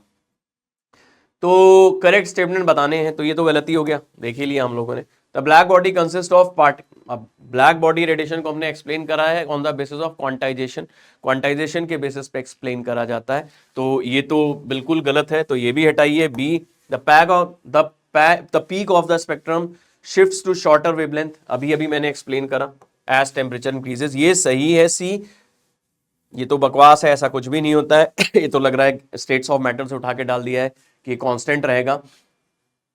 वी यहाँ पे क्या कहना चाह रहा है? हाँ, तो ये गड़बड़ है। आगे बढ़ते हैं। The given spectrum could be explained using quant, हाँ बिल्कुल, तो क्वांटाइजेशन से इसको एक्सप्लेन भी करा जाता है। तो इसमें सी और ई करेक्ट है, तो number of correct statement from the following is what? 2। 2 हो गए आपके। ये शायद म्यू होगा जो वहां पर यहाँ पर V1 लिख दिया है, आई होप। आई गेस ये यहाँ पर कुछ एरर दिख रही है। चलो लेट्स मूव ऑन, आगे बढ़ते हैं। Is not equal to constant लिखा हुआ है, जबकि ये क्या होगा? कांस्टेंट होना चाहिए। ये नॉट इक्वल टू लगा है, इसलिए ये गड़बड़ हो गया। आई होप ये V1 नहीं होगा, ये म्यू के लिए लिखा होगा, तो जैसा मैंने बोला, ठीक है। तो ये नॉट इक्वल टू कांस्टेंट लिखा हुआ है, तो हटाइए इसको, तो ये भी गलत है, तो इसलिए ए और ई आंसर हो गया। आगे बढ़ते हैं, देखिए जरा। Values of work function for a few metals are given below, ये दिया हुआ है, पूछ रहा है which will show photo electric effect. तो फोटो इलेक्ट्रिक इफेक्ट होने के लिए जो एनर्जी आप उस पर डाल रहे हैं वो एक्चुअली में वर्क फंक्शन से क्या होनी चाहिए? ज्यादा होनी चाहिए, तभी होगा। तो अब पहले तो एनर्जी निकालते हैं, 400 नैनोमीटर। इसके लिए देखिए आप ये फॉर्मूला यूज कर सकते हैं। एनर्जी आपको फोटोन की निकालनी है अगर ईवी में, क्योंकि उसने डेटा ईवी में दिया हुआ है ना, तो हम भी ईवी में कर लेते हैं। तो ये बहुत आसानी से आप कर सकते हैं। 1240 अपॉन यहाँ लैम्डा, ये ईवी में आता है, यहाँ लैम्डा आपको नैनोमीटर्स में लेना होता है, ध्यान रखिएगा। तो उसने दिया भी है, तो अगर हम ई की यहाँ पे वैल्यू निकालें तो 1240 अपॉन 400, तो ये आ गया, यहाँ से कैंसिल हो गया, और ये बन जाएगा आपका 3.1 ईवी। 4 से 10 और ये 3.1 ईवी हो जाएगा। ये आप रेडिएशन डाल रहे हो, ठीक है, ये रेडिएशन पड़ रहा है। तो अब जिनका वर्क फंक्शन इससे ज्यादा होगा, ऑब्वियसली उनका तो इलेक्ट्रॉन आप निकाल नहीं पाओगे, तो जिनका कम होगा वो इलेक्ट्रॉन आपके निकल जाएंगे। तो ऐसे आप देख सकते हैं 3.1 वाला डेटा और कंपेयर कर सकते हैं। कितने लोग ऐसे लिख रहे हैं जो आपका फोटो इलेक्ट्रिक एमिशन शो करेंगे? 3 लोग दिख रहे हैं जो यहाँ पर फोटो इलेक्ट्रिक एमिशन शो करने वाले हैं। तो आपको रेडिएशन जो डालना है वो उसमें एनर्जी ज्यादा होनी चाहिए as compare to work function, ताकि आपका इलेक्ट्रॉन का भी एमिशन हो सके with some kinetic energy. So in this case 3 is the correct answer, तो which will show photoelectric effect। 3 सही आंसर हो गया। आगे बढ़ते हैं। A 50 watt bulb emits monochromatic light of wavelength of 795 nanometre. तो 795 नैनोमीटर आपको दिया हुआ है और पूछ रहा है the number of photons emitted per second by the bulb is. तो आप 50 वॉट का मतलब सब लोग जानते हैं कितनी एनर्जी एमिट हो रही है, 50 जूल्स पर second. This is the energy being emitted. और उसने आपको दे दिया है कि वो वेवलेंथ जो एमिट कर रहा है, मतलब यहां से हम फोटोन की एनर्जी निकाल लेंगे बड़े आराम से। अब आप मान लो फोटोन की एनर्जी आती है 2 जूल, सपोज रैंडमली ले लो। तो मैं अगर आपसे पूछूं 1 सेकंड में कितनी एमिट कर रहा है, कितने फोटोन्स एमिट कर रहा है, तो बहुत सिंपल है, 50 को आप 2 से डिवाइड कर देंगे, 25 आ जाएगा बस। तो हमें यहां पे यही करना है, 1 सेकंड में पर सेकंड उसने पूछा है ना, तो हम पहले तो निकालते हैं एनर्जी, ठीक है, फिर उसके बाद 50 जो है उस एनर्जी से इस 50 को डिवाइड कर देंगे। तो number of energy of photon कितनी हो जाएगी, E इज इक्वल टू हो जाएगी hc अपॉन लैम्डा। तो h आपका है कितना, 6.63 इंटू 10⁻⁻34, ये हो जाएगा 3 इंटू 10 की पावर 8 अपॉन लैम्डा आपको दिया हुआ है 795 इंटू 10⁻⁹। यहां से एनर्जी आप कैलकुलेट कर सकते हैं जूल में, वो आ जाएगा। तो ये आ गया। अब आपको नंबर ऑफ फोटॉन्स निकालने, तो इससे आप डिवाइड कर दीजिए। तो number of photons emitted per unit second will be equal to 50 upon this thing. ये पूरा आप इसको डिवाइड कर दें, तो ये आपको कैलकुलेट कर लीजिएगा। ये जब आप इसको डिवाइड करेंगे, मैं यहाँ पे लिख देता हूँ दिस 6.63 इंटू 10⁻34 इंटू 3 इंटू 10⁸8, और ये ऊपर चला जाएगा इंटू 795 इंटू 10⁻⁹। तो इसको जब आप सिंप्लीफाई करेंगे तो ये अप्रॉक्स आपका 2 आ जाएगा। तो number of photons being emitted per unit second वो आपका कितना बैठ जाएगा, 2 इंटू 10⁻20। ठीक है, this is what you will get. बस आप यहां पर 2 इसको सब्स्टिट्यूट, तो 2 इसका करेक्ट आंसर हो जाएगा। प्लीज डू द कैलकुलेशन, तो कर लीजिएगा। फिर वैसे दिख भी रहा है, आप बड़े आराम से कैलकुलेट कर सकते हैं, यहीं से दिख रहा है। ये 17 गया, मतलब ये देखिए 34 है, और ये ऊपर ले जाइए उसको 10⁻, आपको खुद ब खुद समझ में आएगा। वैसे ही पावर दिख रही है 10⁻20 के आसपास पहुंच जाएगी, right. So this is what you get. तो करेंगे तो आपका वैल्यू 2 के अप्रॉक्स आएगी, तो 2 इज द करेक्ट आंसर। अगला देखते हैं।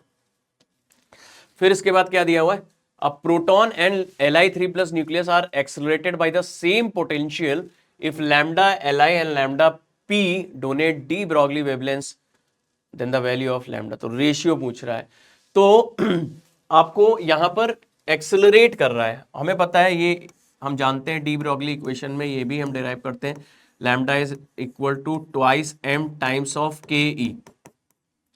और क्योंकि वो एक्सेलरेट कर रहा है पोटेंशियल की हेल्प से, तो हमें पता है कितना वर्क डन कर रहा होगा, जो काइनेटिक एनर्जी बढ़ाने में जा रहा होगा, which is q into V. तो काइनेटिक एनर्जी की जगह हम ये भी लिख सकते हैं, चार्ज इंटू पोटेंशियल डिफरेंस, और सेम पोटेंशियल की बात कर रहा है। तो यहां से डी ब्रॉगली पता चल, equation wavelength, de Broglie wavelength हम यहां से निकाल सकते हैं, h upon root of twice m, और इसकी जगह मैंने लिख दिया है qv।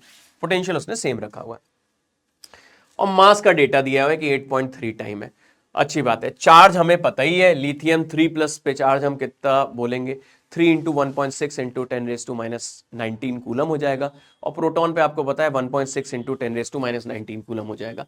तो बस अप्लाई करते हैं इसे। तो किसका रेशियो पूछा है, लैम्डा लिथियम के लिए पहले करते हैं। तो लैम्डा लिथियम 3+ की जब हम बात करेंगे, तो रिलेशन बन जाएगा h upon root of twice.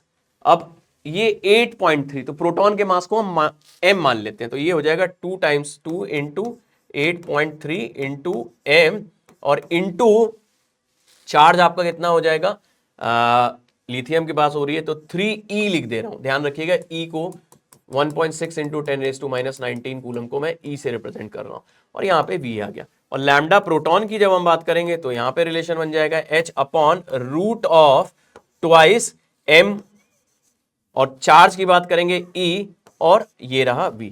इन दोनों को करिए डिवाइड, तो lambda Li3+ upon lambda proton की जब हम बात करेंगे, देखिए सब कुछ कैंसिल हो जाएगा आपका, सब H भी चला जाएगा, MEV भी कैंसिल हो जाएगा, √2 भी कैंसिल हो जाएगा, और सिर्फ यहां पे रह जाएगा 1 अपॉन रूट ऑफ 8.3 इंटू 3।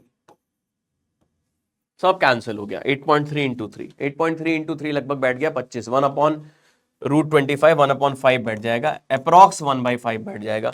तो उसने आपसे पूछा है, तो ये 0.2 हो जाएगा, तो which can be written as 2 into 10⁻⁻1। तो यहाँ पे x की वैल्यू कितनी हो जाएगी, 2 इंटू 10⁻⁻1। तो I hope this is clear. तो इसमें बस सिंपल सा ही एप्लीकेशन था, ऐसा कुछ भी नहीं था इस क्वेश्चन में जो आप नहीं कर सकते थे। तो बस मैथमेटिकल मैनिपुलेशन और क्या कैलकुलेशन।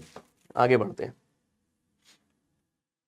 कह रहा है source of monochromatic radiation of wavelength 400 nanometre provides 1000 joule of energy in 10 second. ठीक है, when this radiation falls on the surface of sodium, x into 10⁻20 electrons are ejected per second. Assume that wavelength of 400 nanometer is sufficient for ejection of electron from the surface. The value of x is. तो वो क्या कर रहा है, photo electric emission की बात कर रहा है और कह रहा है कि मान के चलिए कि 400 नैनोमीटर में हो रहा है एमिशन। एमिशन तो जरूर है, काइनेटिक एनर्जी कोई बात नहीं कर रहा है, एमिशन जरूर हो रहा है। कह रहा है कितने इलेक्ट्रॉन निकलेंगे, तो यहाँ पे सिंपल सा लॉजिक है, एक फोटोन एक्चुअली में कितने इलेक्ट्रॉन निकालता है, एक इलेक्ट्रॉन निकालता है। उसी पर बेस ये क्वेश्चन है, तो करते हैं कैलकुलेशन। अब उसने पर second from the assume that wavelength पर सेकंड की बात करी हुई है। इफ यू पे अटेंशन, कितने पर सेकंड हो रहे हैं, तो पहले ये देखो कितनी एनर्जी रिलीज हो रही है। तो 1000 जूल ऑफ एनर्जी तो आपकी 10 सेकंड में, इन 1 second energy released will be equal to how much, 100। 10 से डिवाइड कर दीजिए, ये आ गया 100 जूल एनर्जी रिलीज हो रही है। अब इसके अंदर कितने फोटॉन्स है, वही फोटॉन्स एक्चुअली में एक फोटोन एक इलेक्ट्रॉन निकाल रहा है, क्योंकि उसने माना है कि आप मान के चलिए सफिशिएंट है। तो नंबर ऑफ फोटॉन्स किसके इक्वल हो जाएंगे, number of photons will be equal to 100 divided by hc by lambda. h आपको दिया हुआ है भाई, एनर्जी एक फोटोन की एनर्जी तो आप निकाल ही सकते हैं, it is equal to H C upon lambda. तो एच इज, ये मैं वैल्यू सीधे वहां पे लिख रहा हूं, I hope this is clear. तो ये आ जाएगा आपका, एच की वैल्यू हो जाएगी 6.6 into 10⁻²6 into 10⁻34, 6 into 10⁻34 into 3 into 10⁻8, और ऊपर आ जाएगा आपका 400 into 10⁻⁻9। This is what you will get. ये नंबर ऑफ फोटॉन्स आपके आ गए। तो ये आपने किस में निकाले हैं, 1 सेकेंड में कैलकुलेट करे हुए हैं। तो अब इसी के बेसिस पे आपसे पूछ रहा है कि बताइए भाई यहाँ पर कितना आपका एमिशन हो रहा है इलेक्ट्रॉन्स का। तो वैल्यू ऑफ x हमें बतानी इंटू 10, तो सिंप्लीफाई कर लेते हैं इसे। तो ये बन जाएगा आपका, अगर ये में इसको लिखें तो ये 400 अपॉन 6.626 इंटू 3 लिख लेते हैं, इन सबको एक साथ लाते हैं, तो इंटू 10⁻²। अब देखिएगा -9 और ये 100 से मल्टीप्लाई हुआ तो -9 -7 हो गया है, -7 और ये -8 और ये हो जाएगा +34। तो इसको सिंप्लीफाई करेंगे, 15 और ये 19, 10⁻19 के ऑर्डर का हो गया। तो this value will become 400 upon 6.626 into 3 into 10⁻19। तो ये वैल्यू आपकी बन के आ रही है, और इसी को हम कैलकुलेट कर लेंगे इंटू 10⁻20 के ऑर्डर में। अगर हम इसे चेंज कर लें तो ये रिलेशन बन जाएगा 40 इंटू 10⁻20 अपॉन 6.626 इंटू 3। तो ये लगभग बैठेगा, अगर हम नोटिस करें यहीं से दिख रहा है लगभग कितना बैठ जाएगा, 6.6 इंटू 3 किया जाए तो 18, अगर हम इसको 6.7 भी मान के कर लें इंटू 3 तो ये बन जाएगा 20 के आसपास। तो ये 2 बैठ गया लगभग, अप्रॉक्स 2। तो ये आपका 2 टाइम्स चला जाएगा, 2 इंटू 10⁻20। तो इसका करेक्ट आंसर कितना हो जाएगा, 2 आ जाएगा। तो value of x is how much, 2। तो I hope this is clear. तो अगेन ये भी सिंपल सा ही क्वेश्चन था, इसमें कुछ नहीं था। तो फोटो इलेक्ट्रिक एमिशन के ऊपर एक फोटोन एक इलेक्ट्रॉन निकालना है। अगला देखें, the work function of sodium metal is 4.41 into 10⁻⁻19 joule. ये दिया हुआ है। Photons of wavelength 300। देखिए फोटो इलेक्ट्रिक एमिशन से कितना प्यार क्वेश्चंस आपको बार बार देखने को मिल रहे हैं फोटो इलेक्ट्रिक एमिशन के ऊपर। तो वर्क फंक्शन सोडियम मेटल का दिया है 4.41 into 10⁻⁻19 joules. If photons of wavelength 300 nanometer are incident on the metal, the kinetic energy of the ejected electrons will be। तो वर्क फंक्शन दिया है, काइनेटिक एनर्जी निकालनी है, फोटोन की वेवलेंथ जो इंसिडेंट है वो दी हुई है, तो हम आसानी से कैलकुलेट कर सकते हैं। तो क्या हो जाएगा, एनर्जी फोटॉन्स की कितनी हो जाएगी, hc/लैम्डा। मैं सीधे कैलकुलेशन लिख रहा हूं 6.6 इंटू 10⁻6.63 बोला है इन्होंने, 10⁻⁻34 into 3 into 10⁸8 upon lambda which is how much 300 into 10⁻⁻9। This is equal to, कहां गया ये 4.41 इंटू 10⁻⁻19। ये उन्होंने वर्क फंक्शन दिया हुआ है और प्लस आपका यहां से आ जाएगा क्या, kinetic energy. Obviously the maximum kinetic energy जो पूछ रहा होगा के ई मैक्स, और कुछ हम कर नहीं सकते। तो ये वैल्यू आपको कैलकुलेट करनी है, तो कर सकते हैं। इसमें कोई बहुत कठिन काम तो है नहीं, बहुत सिंपल सा कैलकुलेशन है।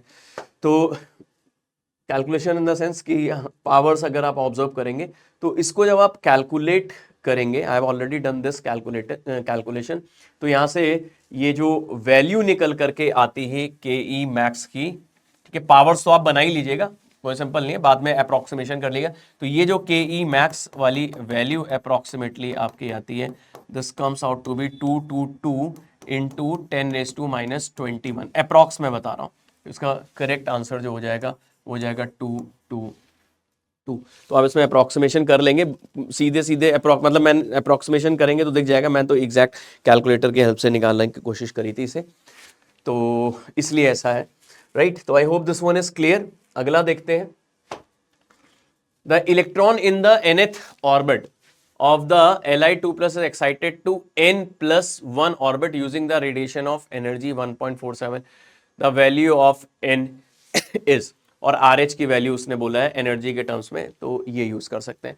तो हमें पता है वी कैन राइट कि जो डेल्टा E की अगर हम बात करें एनर्जी के टर्म्स में, डेल्टा E, तो ये हो जाएगा आपका RH Z² times of 1/n² minus 1/n+1 whole square. Rydberg formula है, ये किसके टर्म्स में है, एनर्जी के टर्म्स में है। यहाँ पे RH आप क्या ले रहे हैं 2.18 इंटू 10⁻⁻18 जूल। तो the electron in the nth orbit, nth orbit में एक्साइट करा गया, nth ऑर्बिट में था, उसको n+1 ऑर्बिट में ले गए यूजिंग द रेडिएशन, ये वो एनर्जी है। तो जो एनर्जी गैप के बराबर जो भी ऑर्बिट्स के बीच में एनर्जी गैप होगा उतनी एनर्जी आप देंगे तभी वो मूव करेगा, तो वही मैंने लिख दिया है। तो यहाँ पे कैलकुलेशन करते हैं, बस कुछ बचा ही नहीं। तो RH की वैल्यू कितनी हो जाएगी, तो अब आपको n की वैल्यू निकालनी, तो इस वैल्यू को डालते हैं 1.47 इंटू 10⁻⁻17, और ये हो जाएगा आपका 2.18 इंटू 10⁻⁻18। और Z की वैल्यू, Z अगर हम बोले लिथियम 2+ के लिए तो कितना हो जाएगा 3², तो ये हो जाएगा 3² 1/n² प्लस 1/n+1 का होल स्क्वायर, सॉरी माइनस, यहाँ पे माइनस कर लीजिए। तो ये आपके पास इक्वेशन बन गई। So we have this. अब आप इसको सिंप्लीफाई करिएगा, मैंने ऑलरेडी करा हुआ है सिंप्लीफिकेशन। ये बन जाती है 1/n² माइनस 1/n+1 का whole square. This value will come as, if I am correct, ये 3/4 आता है। ये सिंप्लीफाई कर लीजिएगा, ये वैल्यू आपकी लगभग 3/4 आ जाएगी। देखिए पावर्स कैंसिल होती हुई दिख रही है, आप करेंगे अप्रोक्सीमेशन तो ऑलमोस्ट वो 0.75 के आसपास आपको दिख जाएगा। तो वही 3/4 लिख दिया, 0.75 आती है, विच आई हैव रिटन एज 3/4। अब खुद देखिए ये कब सेटिस्फाई होगा, मतलब यहाँ पे n की वैल्यू, ये एक ही n की वैल्यू के लिए सेटिस्फाई होगा विच इज 1। तो आप अगर यहाँ पे 1 डालें, n = 1 सब्स्टिट्यूट कर दें, तो देखिए क्या हो जाएगा 1/1 माइनस 1/2², तो 1/4 हो जाएगा। तो 1 minus 1/4 will be equal to 3। और किसी भी वैल्यू के लिए ये जा करके सेट नहीं होगा, सिर्फ एक ही जगह सेट होगा। So the correct answer is what, n = 1। तो यहाँ पे ये 1 है और ये क्या हो जाएगा 2 हो जाएगा। Value of n is 1। तो आई होप ये क्वेश्चन समझ में आ गया होगा, इसमें ज़्यादा कुछ ऐसा नहीं था जो हम नहीं कर सकते थे। तो अगले क्वेश्चन की तरफ बढ़ा जाए तो ये भी एक याद रखिएगा, ये एक्सप्रेशन है डेल्टा ई का किसके टर्म्स में, एनर्जी के टर्म्स में। वेव नंबर वाला तो याद होता ही होता है, इसको भी याद रखिएगा, ये कई बार हमें हेल्प करता है। तो देखिए नेक्स्ट क्वेश्चन, अगला क्वेश्चन देखिए क्या दिया। फिर है if the wavelength for an electron emitted from H atom is 3.3 into 10⁻⁻10 metre. उसने कहा है कि एक वेवलेंथ जो इलेक्ट्रॉन एमिट कर रहा है वो 3.3 into 10⁻10 metre for an electron emitted from, मतलब ये उस इलेक्ट्रॉन की क्या बता रहा है, वेवलेंथ बता रहा है। अब उसके बाद दिया हुआ है then energy absorb by the electron in its ground state compare to minimum energy required for its escape from the atom is how many times. तो बेसिकली उसने पूछा है आपसे कितने टाइम्स ये हो जाएगा। तो देखें, हमें सिंपल सा ये बात ऑलरेडी पता है कि हम अगर कंजर्वेशन ऑफ एनर्जी, भाई ये जो वेवलेंथ दी हुई है इस वेवलेंथ की हेल्प से हम ये तो बड़े आराम से पता लगा सकते हैं कि उसकी काइनेटिक एनर्जी क्या होगी, और वो काइनेटिक एनर्जी, और साथ में हमें पता है मिनिमम एनर्जी कितनी चाहिए होती है उसको एस्केप करने के लिए, वो भी जानते हैं हम किसके लिए, हाइड्रोजन एटम के लिए 13.6 ईवी होती है। बट वो बेसिकली यहाँ पे रेशियो पूछ रहा है, तो पहले लिख लेते हैं। तो energy absorbed is equal to, ये एनर्जी जो हमें क्या चाहिए एस्केप करने के लिए, E escape plus next will be what, जो काइनेटिक एनर्जी होगी। तो किसी एटम से इलेक्ट्रॉन को बेसिकली क्या कर दिया गया, बाहर निकाल दिया गया है, और उसके पास कुछ काइनेटिक एनर्जी होगी, बट उसने काइनेटिक एनर्जी ना दे करके उसकी वेवलेंथ दी हुई, तो हम वो निकाल सकते हैं डी ब्रॉगली इक्वेशन के हेल्प से, lambda is equal to H upon twice M K E, root of twice M K E से बड़े आराम से पता लगा सकते हैं उसकी काइनेटिक एनर्जी क्या है, एनर्जी एब्जॉर्ब्ड और एनर्जी एस्केप। अब उसने कहा है स्टेट टू मिनिमम एनर्जी, आगे इस लाइन को पढ़े, then energy required absorb by the electron in its ground state compared to minimum energy required for escape, मतलब इससे डिवाइड करना है। तो ये हमारा, अगर हम इस इक्वेशन को डिवाइड कर दें, ई एब्सॉर्ब्ड अपॉन ई एस्केप्ड, एस्केप करने के लिए मतलब आयनाइजेशन एनर्जी की बात कर रहा है, is equal to 1 plus k E upon E escape, ये हो गया। और ई एस्केप हम जानते हैं कितनी होती है, प्लस 13.6 ईवी। बाद में हम इसे जूल्स में चेंज कर लेंगे क्योंकि यहाँ पे बाकी सब डेटा जो दिया हुआ है ऐसा यूनिट में दिया हुआ है। तो बेसिकली ये हमें पता लगाना है, ये पता लगाने के लिए हमें ये पता लगाना है, तो यही तो निकालना है। तो काइनेटिक एनर्जी, तो अब हमारा किसमें, इस पर फोकस आना चाहिए। तो हम जानते हैं lambda is equal to H upon root of twice M K E होता है, वी नो दिस। तो अब इसको हम काइनेटिक एनर्जी को जरा लैम्डा के टर्म्स में लेकर के आते हैं। तो ये हो जाएगा काइनेटिक लैम्डा स्क्वायर, स्क्वायर कर दिए इसका, H square upon twice M K E. तो यहां से जो काइनेटिक एनर्जी आएगी वो आ गई H square upon twice M lambda square. ये हमारे पास काइनेटिक एनर्जी आ चुकी है। अब हमारे पास एच भी है और मास ऑफ एन इलेक्ट्रॉन भी दिया हुआ है, लैम्डा भी दिया हुआ है, तो हमें पता चल जाएगा, एनर्जी स्केप भी पता है। तो मैं यहां पे लिख रहा हूं इस कैलकुलेशन को, तो एच स्क्वायर आपका एच कितना दिया है 6.626 इंटू 10⁻⁻34 का whole square upon 2 times of 9.11 into 10⁻31, और लैम्डा आपका कितना दिया हुआ है 3.3 इंटू 10⁻10, 3.3 इंटू 10⁻10 का होल स्क्वायर, ये आ गया। तो ये हमारे पास आ गया kinetic energy, it is with us. ये हमने, अब इस ई एस्केप इसको भी हम चेंज कर लेते हैं, तो this can be written as 13.6 into 1.6 into 10⁻19 joules. आप जानते हैं एक ईवी किसके इक्वल होता है, 1.6 इंटू 10⁻⁻19 जूल्स के इक्वल होता है। तो ये हमें पता है, इसको यहां पर इस रेशियो को आप ले लीजिएगा, ये रेशियो लगभग 1 आएगा, अप्रोक्सीमेटली 1 आएगा। आप ऑलरेडी डन दिस कैलकुलेशन, तो ये वैल्यू जो आपकी 1 करके आती है वो क्या बन जाती है, 1 + 1 अप्रॉक्स क्या बन जाएगी, 2 बन जाएगी। तो इसलिए इसमें आपका आंसर जो आएगा that is going to be 2 times. I hope this is clear. तो इस तरह हम इस क्वेश्चन को क्या करेंगे, सिंप्लीफाई करेंगे। तो कैलकुलेशन था इस क्वेश्चन में, बट बाकी क्वेश्चन में ऐसा कुछ भी नहीं था जो आप नहीं कर सकते। ऑब्जर्व करके इसको किया जा सकता है, थोड़ा सा एनालाइज करना है। थोड़ी सी लैंग्वेज जो इसकी है वो बच्चों को कई बार थोड़ी सी टिपिकल लगती है। देखिए नेक्स्ट क्वेश्चन क्या है।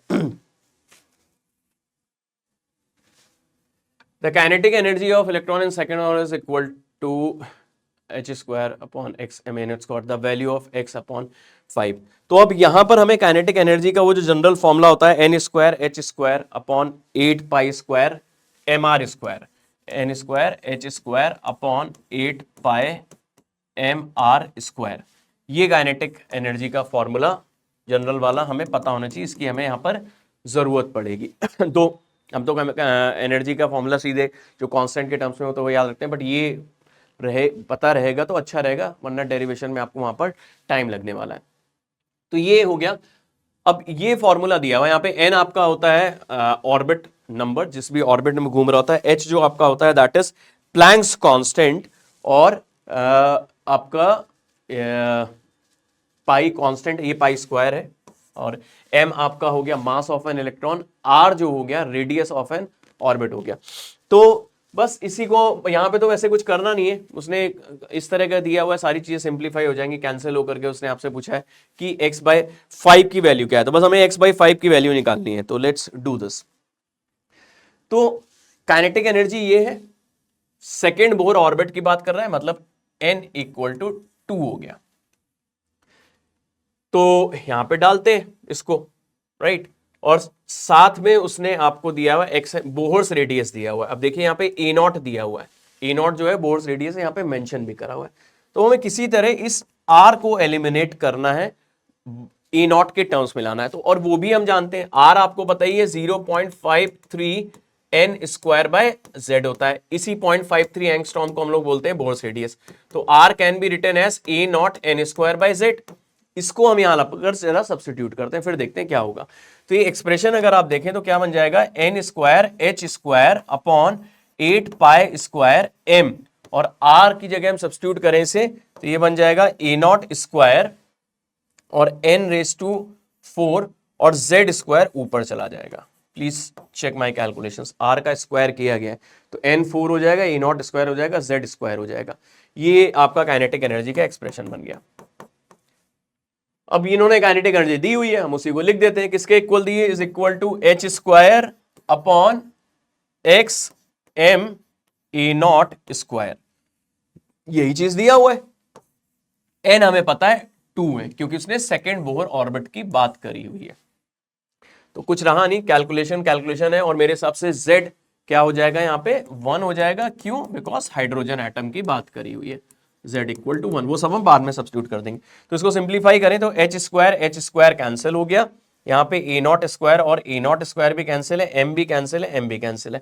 तो यहां से इक्वेशन बनती है आपकी सिंपल सी, n² z² / 8π², ये n² भी कैंसिल हो जाएगा, इसको भी हटा देते हैं यहां से, यहां पे सिर्फ रह जाएगा 8π² n², right, is equal to 1/x।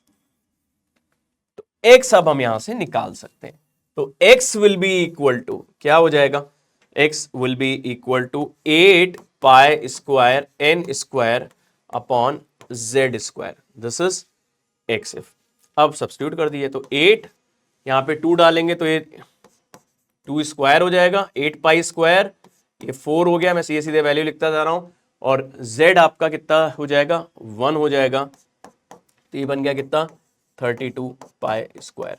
This is x। और बट उसने ये वैल्यू नहीं पूछी है आपसे, उसने आपसे क्या पूछा है, x/5 पूछा हुआ है। तो x/5 की वैल्यू जब आप निकालेंगे तो 32π² / 5। तो पाई की वैल्यू 3.14 डाल दीजिए, उसका स्क्वायर कर लीजिएगा। तो ये वही कैलकुलेशन मैंने ऑलरेडी करा हुआ है, तो इसको जब सिंप्लीफाई करेंगे तो ये वैल्यू आपके आती है 63। This value will come as 63, तो उसको सिंप्लीफाई कर लीजिएगा, तो this will be equal to 63। तो x/5 की वैल्यू इज 63। इस तरह इस क्वेश्चन को सॉल्व करना था, तो आपको ये वाला एक्सप्रेशन क्या होना चाहिए, पता होना चाहिए। नेक्स्ट देखिए, नेक्स्ट क्या दिया हुआ है अगला question. If the uncertainty in velocity and position of a minute particle in space, तो माइक्रोस्कोपिक पार्टिकल की बात कर रहा है, कह रहा है कि इनकी अनसर्टेनिटी की अगर हम बात करें तो कितना है 2.4 इंटू 10⁻⁻26 एंड 10⁻²। तो हमें रिलेशन पता है delta x into delta we, ठीक है। अब इक्वालिटी के लिए ही हम सॉल्व कर लेते हैं, मिनिमम अनसर्टेनिटी के लिए is equal to h upon 4πm, वरना हमेशा अनसर्टेनिटी आपकी इससे क्या होती है, बड़ी होती है। तो ये हमें पता है डेल्टा एक्स ऑर्डर, तो यहां पे डालते हैं 10⁻⁻7, और ये भी हमें पता है 2.4 इंटू 10⁻⁻26, सब कुछ ऐसा यूनिट में डाल देते हैं, मीटर पर सेकेंड में द मास। और h हम लोग ऑलरेडी जानते हैं 6.626 इंटू 10⁻34, और 4 इंटू 3.14, और यहाँ पे m। इसको आप सिंप्लीफाई कर लीजिएगा। जब आप इसको सिंप्लीफाई करेंगे तो यहाँ मास जो आएगा, मैं ग्राम्स में आंसर लिख रहा हूँ, ये जो मास आता है दैट कम्स आउट एज 22 ग्राम। तो आप इसको कैलकुलेशन को करिएगा, ठीक है। यहाँ पे दो जब आप m निकालेंगे तो वो केजी में आएगा, ध्यान रखिएगा, सब कुछ ऐसा यूनिट में लिया है वो हमने, ये जूल्स में है ये भी ऐसा यूनिट में लिया है, केजी में आएगा, तो आपको उसे चेंज करना पड़ेगा किसमें, ग्राम्स में। तो जब आप इसे ग्राम्स में चेंज करेंगे तो ये आंसर आपका आता है 22 grams. So this is the correct answer.